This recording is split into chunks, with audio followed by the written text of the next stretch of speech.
ಪ್ರಧಾನಿ ನರೇಂದ್ರ ಮೋದಿ ಇಂದು ಕೇರಳ ಮತ್ತು ತಮಿಳುನಾಡಿಗೆ ಭೇಟಿ ನೀಡಲಿದ್ದಾರೆ. ಕೇರಳದ ಎರ್ನಾಕುಲಂನಲ್ಲಿ ಅವರು ಸುಮಾರು 10,800 ಕೋಟಿ ರೂಪಾಯಿ ಮೌಲ್ಯದ ಬಹು ಅಭಿವೃದ್ಧಿ ಯೋಜನೆಗಳಿಗೆ ಚಾಲನೆ ನೀಡಲಿದ್ದಾರೆ. ಈ ಸಂದರ್ಭದಲ್ಲಿ ಪ್ರಧಾನಿ ಅವರು ಸಾರ್ವಜನಿಕ ಸಭೆಯನ್ನುದ್ದೇಶಿಸಿ ಮಾತನಾಡಲಿದ್ದಾರೆ. ಬಳಿಕ ಪ್ರಧಾನಿ ತಮಿಳುನಾಡಿಗೆ ಪ್ರಯಾಣ ಬೆಳೆಸಲಿದ್ದು, ತಿರುಚಿರಾಪಳ್ಳಿಯಲ್ಲಿ ಸುಮಾರು 5,650 ಕೋಟಿ ರೂಪಾಯಿ ವೆಚ್ಚದ ಬಹು ಅಭಿವೃದ್ಧಿ ಯೋಜನೆಗಳನ್ನು ಉದ್ಘಾಟಿಸಲಿದ್ದಾರೆ. ಇದೇ ವೇಳೆ ಅವರು ಸಾರ್ವಜನಿಕ ಸಭೆಯಲ್ಲಿ ಪಾಲ್ಗೊಳ್ಳಲಿದ್ದಾರೆ.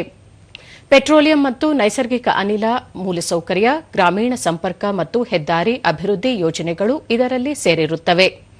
ರಾಷ್ಟೀಯ ಹೆದ್ದಾರಿ 66ರ ತಲಪಾಡಿ ಚೆಂಗಲ ವಿಭಾಗದ 6 ಪಥದ ರಸ್ತೆ ನಿರ್ಮಾಣವಾಗಿದ್ದು, ಇದನ್ನು 2,650 ಕೋಟಿ ರೂಪಾಯಿಗೂ ಅಧಿಕ ವೆಚ್ಚದಲ್ಲಿ ನಿರ್ಮಿಸಲಾಗಿದೆ.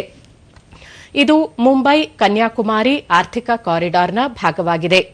ಕಾಸರಗೋಡು ಹಾಗೂ ಕಣ್ಣೂರು ಜಿಲ್ಲೆಗಳು ಮತ್ತು ಮಂಗಳೂರು ಮತ್ತು ಮುಜುಪಿಲಂಗಡ್ ಸೇರಿದಂತೆ ನೆರೆಯ ಪ್ರದೇಶಗಳ ನಡುವಿನ ಸಂಪರ್ಕವನ್ನು ಬಲಪಡಿಸುತ್ತದೆ. ಇದೇ ವೇಳೆ ಪ್ರಧಾನಿ ನರೇಂದ್ರ ಮೋದಿ ಅವರು ಅಮೃತ್ ಭಾರತ್ ರೈಲು ನಿಲ್ದಾಣ ಯೋಜನೆಯಡಿ ಪುನರಾಭಿವೃದ್ಧಿಗೊಳಿಸಲಾದ 3 ರೈಲು ನಿಲ್ದಾಣಗಳನ್ನು ಉದ್ಘಾಟಿಸಲಿದ್ದಾರೆ.